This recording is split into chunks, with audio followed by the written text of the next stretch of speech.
Oke, kita mulai ya, Bapak Ibu. Assalamualaikum warahmatullahi wabarakatuh. Waalaikumsalam Selamat pagi, salam warahmatullahi sehat untuk kita wabarakatuh. semua.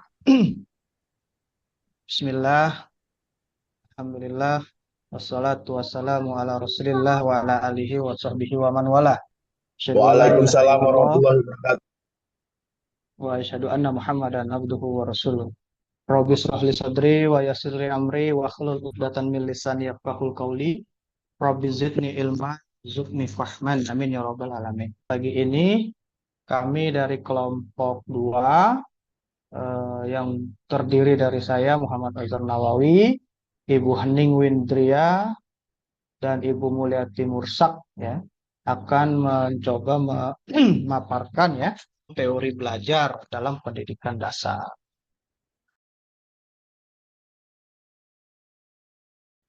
Jadi pembahasan pertama ini akan membahas terkait hakikat teori belajar behavioristik ya secara komprehensif. Nah, teori belajar behavior ini adalah perubahan tingkah laku ya akibat dari adanya interaksi antara stimulus dan respon. Nah, kemudian yang terpenting dalam teori belajar behavior ini adalah masukan ya atau input yang berupa stimulus dan keluaran atau output yang berupa respon. Nah, penguatan reinforcement ini eh, bentuk stimulus yang penting ya dilakukan untuk mendapatkan respon baik positif positif ya, positif reinforcement maupun negatif reinforcement. Nah, jadi teori belajar behavior itu ya menjelaskan ya bahwa belajar itu adalah perubahan perilaku yang dapat diamati gitu ya, diukur ya dan dinilai secara konkret. Nah, perubahan itu terjadi melalui rangsangan ya, stimulan dan yang menimbulkan hubungan perilaku reaktif ya atau respon berdasarkan hukum-hukum mekanistik. Nah, stimulan tidak lain adalah lingkungan belajar ya dari peserta didik itu sendiri. Nah, baik yang sifatnya internal maupun eksternal ya yang menjadi penyebab belajar. Nah, sedangkan respon adalah akibat ya atau dampak berupa reaksi fisik terhadap stimulan. Nah, jadi belajar ya berarti penguatan ikatan asosiasi sifat dan kecenderungan perilaku antara stimulus dan respon. Nah, seseorang ya dapat dianggap telah belajar sesuatu jika dia dapat menunjukkan ya perubahan perilakunya. Nah, menurut teori behavior ini ya dalam belajar yang terpenting adalah input yang berupa stimulus dan output yang berupa respon. Stimulus itu mencakup apa saja yang diberikan pendidik ya kepada peserta didik gitu. Jadi apa yang diberikan guru ya kepada siswa. Sedangkan respon itu berupa reaksi ya atau tanggapan peserta didik terhadap uh, apa respon ya yang ditunjukkan oleh peserta didik terhadap apa yang diberikan oleh guru gitu ya. Nah, oleh karena itu, apa yang diberikan oleh guru ya dalam bentuk stimulus dan apa yang diterima oleh peserta didik dalam bentuk respon harus dapat diamati ya dan diukur.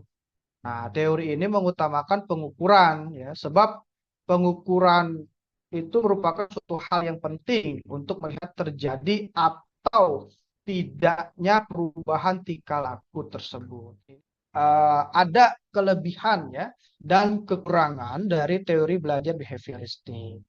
Ada beberapa kelebihan ya, di antaranya yang pertama memahirkan pendidik ya atau guru untuk selalu bersikap teliti dan tanggap. Nah, kemudian kelebihan yang kedua, metode pembelajarannya. Nah, metode pembelajaran dalam teori belajar behavioristik itu tidak lagi ceramah ya, tidak lagi teacher center ya, melainkan student center dalam bentuk active learning gitu ya. Jadi siswa diberi stimulan terus. Nanti dilihat responnya bagaimana. Nanti diberikan reinforcement. Kemudian kelebihan selanjutnya, memaksimalkan talenta ya dan kepintaran peserta didik. Nah, berikutnya guru telah menyusun bahan ajar secara terstruktur ya. Jadi disusun lebih awal ya berkaitan dengan bahan ajar. Nah, kemudian kelebihan berikutnya pengulangan pemberian stimulus tadi ya. Pengulangan pemberian stimulus itu berkaitan dari respon yang ditunjukkan oleh siswa. Nah, yang terakhir kelebihannya teori behavioristik ini sangat profesional. Nah, adapun kekurangannya dalam teori belajar behavioristik ini, yang pertama, tidak mampu menjelaskan situasi belajar yang kompleks. Nah, kemudian yang kedua, kurang dapat menjelaskan variasi tingkat emosi siswa ya, walaupun mereka memiliki pengalaman penguatan yang sama. Nah, yang ketiga, cenderung mengarahkan siswa untuk berpikir linier ya, konvergen ya, tidak kreatif dan tidak produktif ya, sesuai dengan apa yang sudah didesain ya, melalui bahan ajar yang disusun secara terstruktur oleh guru. Nah, yang berikutnya, yang keberapa? Empat ya. Kekurangan berikutnya belajar merupakan proses pembentukan ya atau shaping gitu ya. Jadi berbicara pada hasil ya, bukan pada proses. Nah, kemudian kekurangannya lainnya penguat negatif atau negatif reinforcement ini cenderung membatasi siswa untuk bebas berpikir dan berimajinasi. Hakikat teori belajar kognitivistik yang pertama, proses belajar lebih penting ya daripada hasil belajar. Ya, sangat kontras perbedaan antara kognitivistik dan behavioristik. Kognitivistik berorientasi pada proses, ya, sedangkan behavioristik berorientasi pada hasil.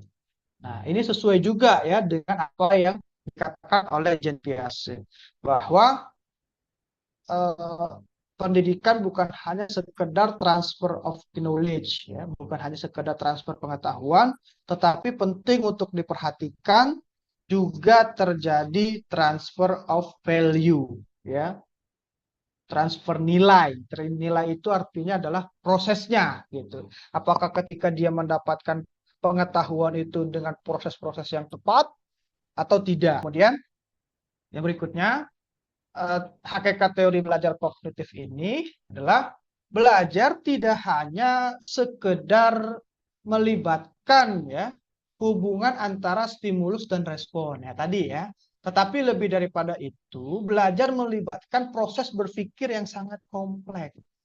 Nah, yang berikutnya, tingkah laku itu ditentukan oleh persepsi serta pemahamannya tentang situasi yang berhubungan dengan tujuan belajarnya. Nah, kemudian memisahkan atau membagi situasi atau materi pelajaran menjadi komponen-komponen yang kecil akan menghilangkan atau berpotensi menghilangkan makna dari pembelajaran itu sendiri. Ya. Kenapa? Karena yang tadi ya prosesnya itu melibatkan berpikir yang sangat kompleks. Nah, jadi seperti itu. Nah, selanjutnya belajar itu adalah usaha yang melibatkan aktivitas mental ya sebagai akibat dari proses interaksi aktif ya dengan lingkungannya untuk memperoleh perubahan dalam bentuk pengetahuan ya, pemahaman, tingkah laku, keterampilan ya dan nilai sikap yang bersifat relatif dan berbekas.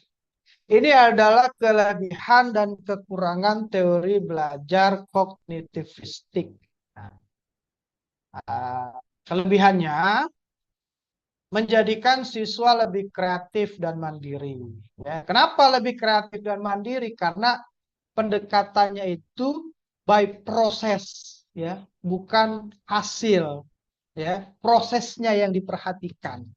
Kemudian yang kedua, membantu siswa memahami bahan belajar secara lebih mudah, ya. Kemudian kekurangannya, teori tidak menyeluruh, ya, untuk semua tingkat pendidikan. Kemudian sulit dipraktikkan khususnya di tingkat lanjut, ya. Dan yang terakhir, beberapa prinsip seperti intelijensi sulit dipahami dan pemahamannya masih belum tuntas. Oke, terkait yang teori yang ketiga, yaitu teori belajar konstruktivistik. Itu mohon maaf salah ketiknya ya. Jadi teori belajar konstruktivistik atau konstruktivisme itu menekankan pada pembelajaran yang merupakan proses aktif di mana siswa itu secara individu, secara mandiri membangun pengetahuannya berdasarkan pengalaman dan interaksi dengan lingkungan sekitar. Nah, jadi teori konstruktivistik ini kadang masih mirip gitu ya dengan teori belajar psikologi yang kognitif yang sebelumnya. Tapi perbedaannya terletak pada ada ininya, jadi pembangunan pembelajarannya begitu ya. Nah, terkait dengan bentukan atau bagaimana membentuk atau mengkonstruksi pembelajaran ini salah satu yang diambil dari PAC seperti yang tadi sudah dijelaskan juga oleh Pak Azhar. Jadi pengetahuan itu bentukan dari yang mengenal sesuatu dari yang dimiliki terlebih dahulu, kemudian ada proses asimilasi dan akomodasi, kemudian untuk mencapai suatu skema baru sehingga terbentuk ekuilibrasi begitu ya. Eh, untuk ciri khas dari pembelajaran konstruktivisme itu pertama adalah pembelajaran aktif, jelas karena siswa terlibat langsung dalam proses pembelajaran. Jadi siswa tidak hanya sebagai penerima informasi. Yang kedua adalah adanya kreativitas dan produktivitas. Kenapa? Karena siswa didorong untuk kreatif dan menghasilkan sesuatu yang baru berdasarkan dari pemahaman mereka. Karena tadi mereka harus mengkonstruksi pengetahuan mereka sendiri. Jadi mereka harus bisa kreatif gitu ya dan produktif untuk membangun pengetahuan mereka sendiri. Kemudian karena tadi masih juga berkaitan dengan pembelajaran itu berdasarkan dari pengalaman interaksi dengan lingkungan sekitar, maka pembelajaran atau teori atau pengetahuan yang mereka bangun itu jadinya relevan dengan pengalaman mereka gitu. Jadi pembelajarannya menjadi bermakna bagi siswa karena tadi dihubungkan dengan pengalaman sehari-harinya atau bisa yang harus ada pengalaman yang mereka alami di kelas gitu ya. Seperti yang tadi saya sebutkan, teori pembelajaran konstruktivistik itu mengambil konsep dari beberapa konsep dari psikologi kognitif seperti yang dijelaskan ya. Mungkin ada beberapa tokoh yang bahkan di teori belajar konstruktivistik iya, di teori belajar kognitivistik juga iya gitu, karena itu tadi kaitannya dengan eh, proses kognitif siswa begitu ya. Cuman atau hanya saja yang diutamakan dari teori belajar ini adalah dari proses konstruksi pengetahuannya. Terkait dengan kelebihan dan kekurangan dari teori belajar konstruktivistik atau konstruktivisme, yang pertama kelebihannya karena tadi ya sifatnya siswa harus secara mandiri untuk membangun pengetahuan sendiri, berarti murid akan secara aktif membangun pengetahuan mereka melalui proses berpikir yang kritis dan kreatif karena mereka harus membangun sendiri. Kemudian pemahaman dapat tercapai saat siswa itu secara aktif membangun pengetahuan mereka sendiri gitu. Kembali lagi dihubungkan dengan yang pertama tadi ya. Karena tadi siswa terlibat aktif, maka ya meningkatkan daya ingat siswa akan terlibat. Lingkungan belajarnya menjadi kolaboratif sehingga memfasilitasi perkembangan keterampilan sosial siswa. Yang kelima, keberhasilan dalam belajaran mendorong siswa untuk lebih termotivasi lagi dalam pembelajarannya begitu ya. Dan juga menikmati proses pembelajaran karena mereka terlibat aktif terus berhasil juga gitu. Nah, sayangnya terkait dengan di samping kelebihan-kelebihannya juga ada kekurangan-kekurangannya juga gitu. Yang pertama, ada faktor risiko itu siswa mengalami miskonsepsi saat membangun pengetahuan sendiri gitu ya, karena siswa diminta untuk membangun pengetahuan sendiri gitu ketika memang mereka dibebaskan gitu, ketika benar-benar dibebaskan untuk membangun bisa jadi ada miskonsepsi yang dialami oleh siswa. Kemudian pembelajaran konstruktivisme itu membutuhkan waktu yang cukup lama, terutama karena setiap siswa itu memiliki kecepatan belajar yang berbeda-beda. Ya, seperti kita tahu kemampuan kognitif setiap orang bisa jadi berbeda-beda gitu ya. Jadi kecepatan belajar, kecepatan mereka untuk membangun pengetahuan itu berbeda-beda. Kemudian tidak semua sekolah memiliki fasilitas yang lengkap dan memadai untuk mendukung pembelajaran konstruktivisme. Dan yang terakhir, peran guru dalam pembelajaran konstruktivisme ini sangat kompleks dan sangat menuntut gitu, dengan berbagai macam peran yang mereka harus jalankan begitu. Jadi selain ada kelebihan-kelebihan yang Masya Allah, kekurangannya juga perlu harus menjadi perhatian yang dari guru-guru gitu. Nah, teori belajar yang keempat adalah teori belajar humanistik. Nah, dari namanya humanistik berarti kaitannya dengan human, kaitannya dengan manusia gitu. Nah, teori belajar humanistik ini sebenarnya muncul sebagai reaksi terhadap keterbatasan dari behaviorisme dan psikoanalisis. Jadi behaviorisme itu teori belajarnya kan mengamati manusia tapi dari sudut pandang orang lain. Nah, humanistik ini kaitannya dengan fokusnya pada diri manusia itu sendiri gitu yang lebih utuh. Jadi aliran teori belajar ini menempatkan potensi manusia sebagai pusat perhatian dan menekankan pada proses pertumbuhan individu secara menyeluruh baik itu emosionalnya, intelektualnya ataupun spiritualnya begitu ya. Teori belajar humanistik juga menekankan pentingnya pengembangan diri dan potensi manusia dalam proses pembelajaran gitu.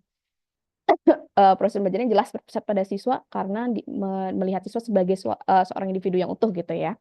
Dan juga maka dari itu pembelajaran harus disesuaikan dengan kebutuhan dan minat dari masing-masing individu.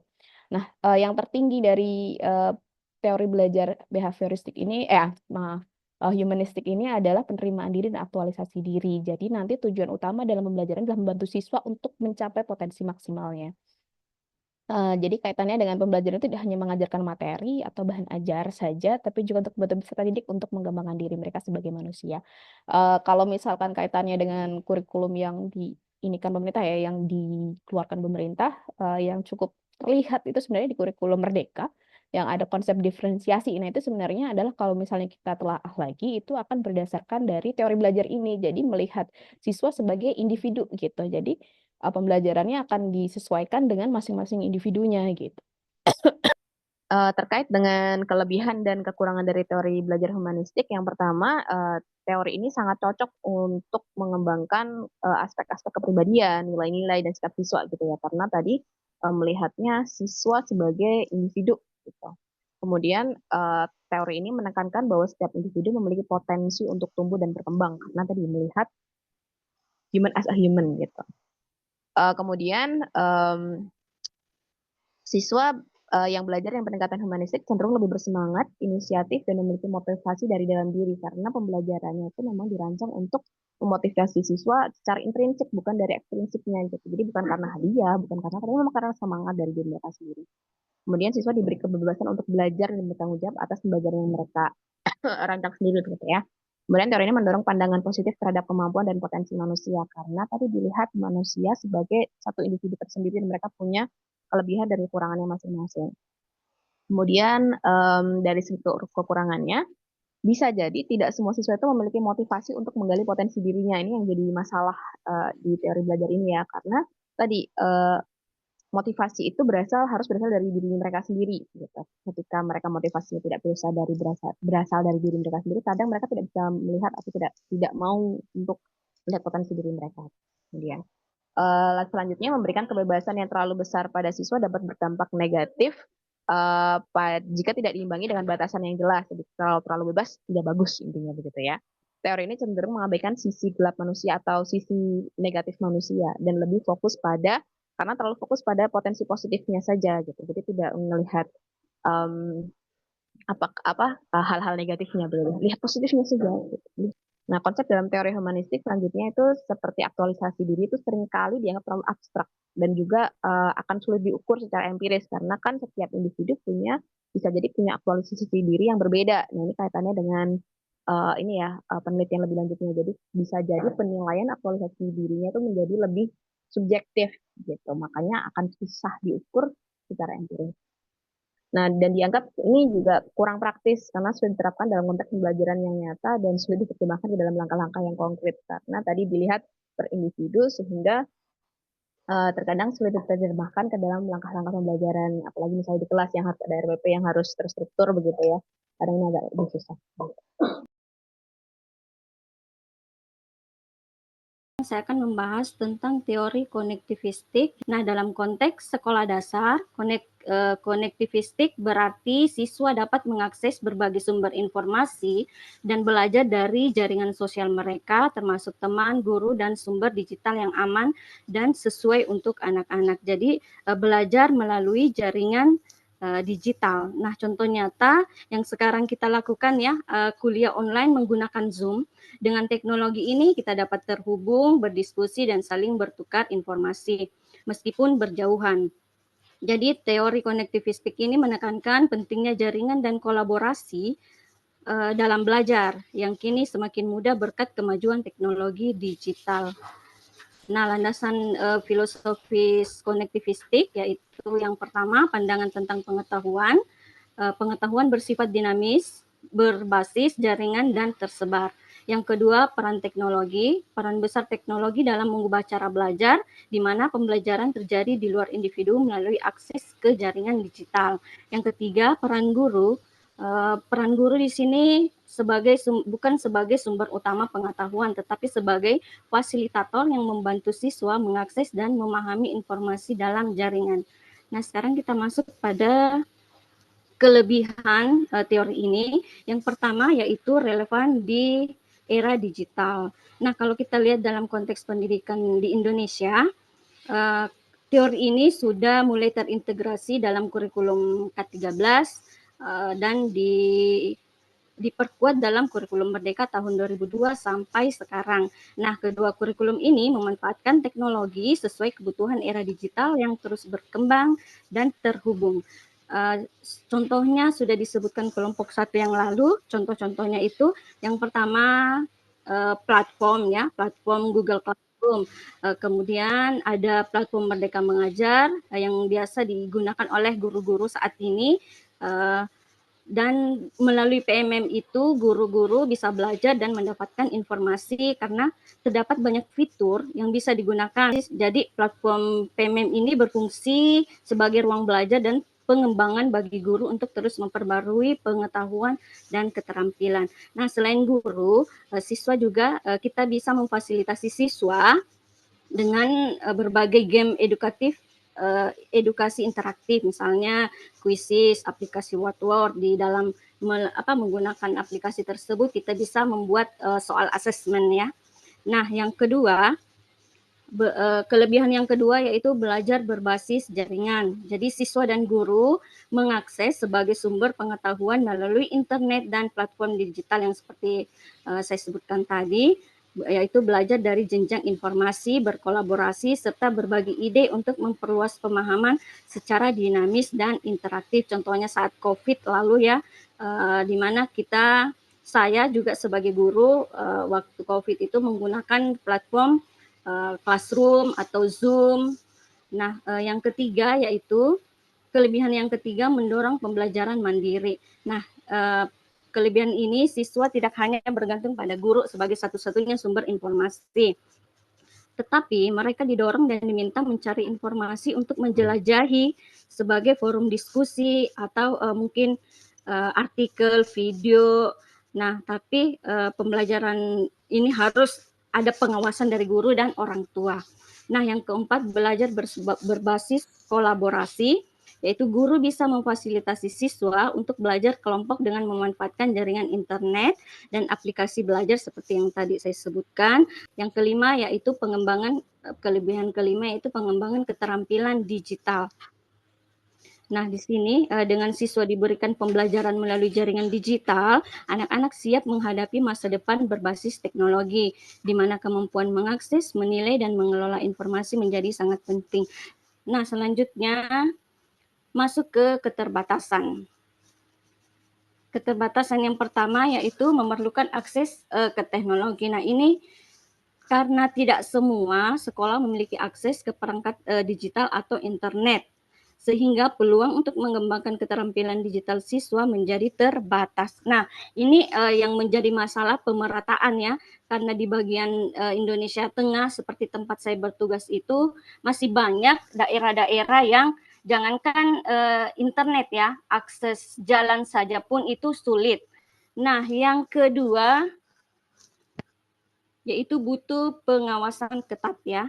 Nah, di rumah maupun di sekolah, misalnya di sekolah, kita sebagai guru harus mengawasi anak dengan menggunakan teknologi untuk menghindari konten yang tidak sesuai untuk usianya seperti video atau gambar dengan muatan kekerasan atau bahasa kasar.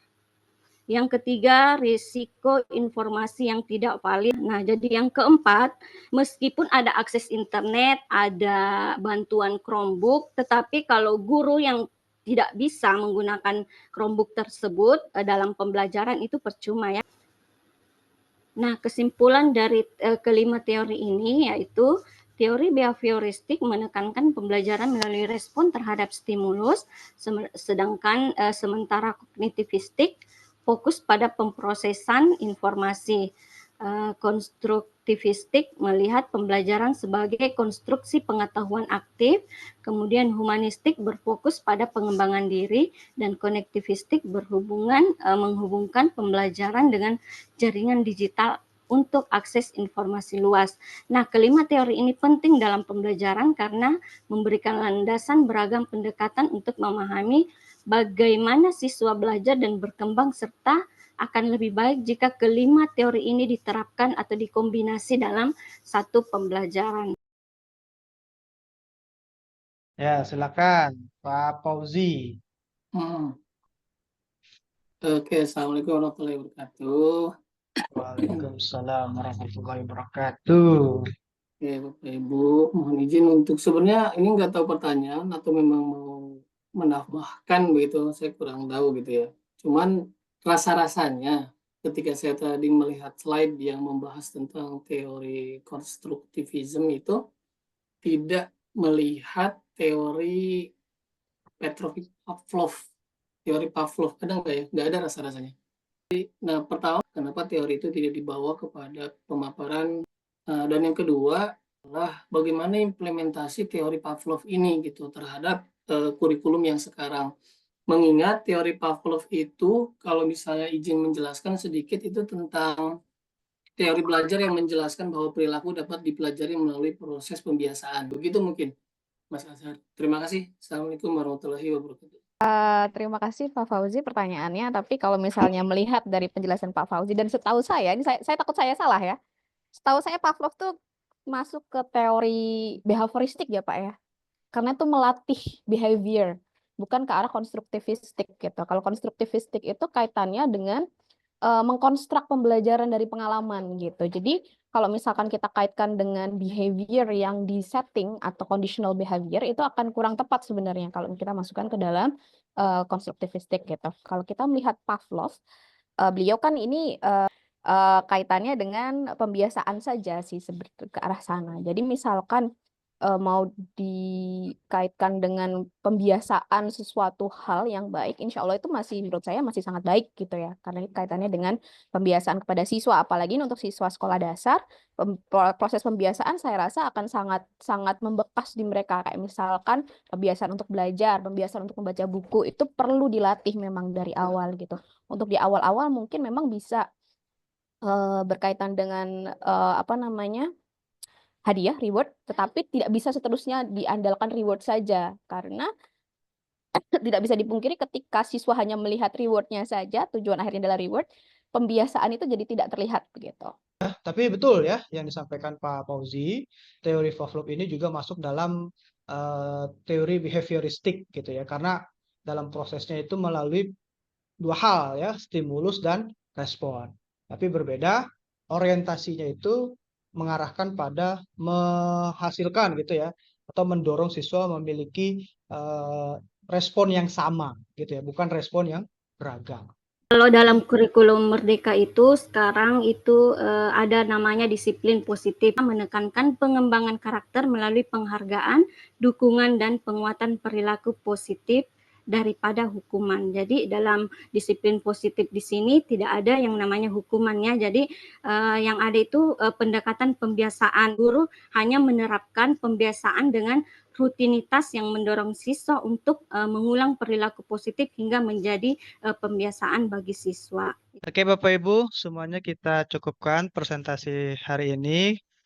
Kurang lebihnya mohon ditawakuf. Billahi fisabilil haq fastabiqul khairat. Assalamualaikum warahmatullahi wabarakatuh.